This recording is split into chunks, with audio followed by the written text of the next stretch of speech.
Welcome back my YouTube channel. ಇವತ್ತಿನ recipe ಆರೋಗ್ಯಕರವಾಗಿರುವಂತಹ ಹರಿವೆ ಸೊಪ್ಪಿನ ಪಲ್ಯ ಹೇಗೆ ಮಾಡುವುದಂತ ನೋಡೋಣ. ಒಂದು ಕಟ್ಟುದಷ್ಟು ನಾನು ಹರಿವೆ ಸೊಪ್ಪು ತೆಗೆದುಕೊಂಡಿದ್ದೇನೆ. ಅದನ್ನು ಚಿಕ್ಕ ಚಿಕ್ಕದಾಗಿ ಕಟ್ ಮಾಡ್ತಾ ಇದ್ದೇನೆ. ಇಷ್ಟು ನೋಡಿ, ಇಷ್ಟು ಕಟ್ ಮಾಡಬೇಕು. ನಂತರ ಪಲ್ಯಕ್ಕೆ ಒಂದು ಪಾತ್ರೆ ತೆಗೆದುಕೊಂಡಿದ್ದೇನೆ. ಅದಕ್ಕೆ 1 ಸ್ಪೂನಷ್ಟು ಸಾಸಿವೆ ಹಾಕ್ತಿದ್ದೇನೆ.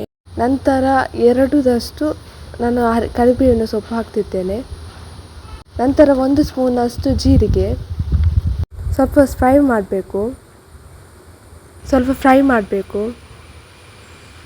ನಂತರ 2 ಹೋಳದಷ್ಟು ಕಟ್ ಮಾಡಿದ ಬೆಳ್ಳುಳ್ಳಿ ಹಾಕ್ತಿದ್ದೇನೆ. ನಂತರ 1 ಕಟ್ ಮಾಡಿದ ಈರುಳ್ಳಿಯನ್ನು ಹಾಕ್ತಿದ್ದೇನೆ. ನಂತರ ಕಟ್ ಮಾಡಿದ ಟೊಮೆಟೊವನ್ನು ಹಾಕಬೇಕು. ಹಾಕಿ ಚೆನ್ನಾಗಿ ಮಿಕ್ಸ್ ಮಾಡಬೇಕು. ಫ್ರೈ ಆಗಬೇಕು ಚೆನ್ನಾಗಿ. ನಂತರ ನಾವು ಕಟ್ ಮಾಡಿರುವಂತಹ ಹರಿವೆ ಸೊಪ್ಪನ್ನು ಚೆನ್ನಾಗಿ ಬಾಡಿಸಬೇಕು. ಚೆನ್ನಾಗಿ ಎಲ್ಲ ಬಿಟ್ಟು ಎಲ್ಲ ಚೆನ್ನಾಗಿ ಮಿಕ್ಸ್ ಆಗಬೇಕು.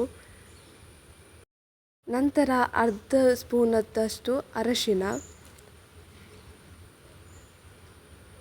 ನಂತರ ರುಚಿಗೆ ತಕ್ಕಷ್ಟು ಉಪ್ಪು ಹಾಕಿ ಚೆನ್ನಾಗಿ ಬಾಡಿಸಬೇಕು. ನಂತರ ಲಿಡ್ ಕ್ಲೋಸ್ ಮಾಡಿ ಒಂದು 10 ಮಿನಿಟ್ಸ್ ಬೇಯಿಸಬೇಕು. ನಂತರ ಲಿಟ್ಟನ್ನು ತೆಗೆದು ಚಿಲ್ಲಿ ಪೌಡರ್ 1 ಸ್ಪೂನಷ್ಟು, ನಿಮಗೆ ಎಷ್ಟು ಖಾರ ಬೇಕೋ ಅಷ್ಟು ಹಾಕಿ ಚೆನ್ನಾಗಿ ಮಿಕ್ಸ್ ಮಾಡಿ. ಲಾಸ್ಟಿಗೆ ತೆಂಗಿನ ತುರಿ ಹಾಕಿದರೆ ಇವತ್ತಿನ ರೆಸಿಪಿ ಹರಿವೆ ಸೊಪ್ಪಿನ ಪಲ್ಯ ಟೇಸ್ಟಿಯಾಗಿರುತ್ತೆ.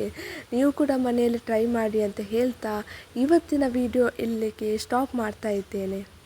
Take care. ಎಲ್ಲರಿಗೂ ಒಳ್ಳೆಯದಾಗಲಿ, ಎಲ್ಲರಿಗೂ ಶುಭವಾಗಲಿ ಅಂತ ಹೇಳ್ತಾ ಇವತ್ತಿನ ರೆಸಿಪಿ ಮತ್ತು ನೆಕ್ಸ್ಟಿನ ವಿಡಿಯೋಗಾಗಿ ನನಗೆ ಕಮೆಂಟ್ ಮಾಡಿ.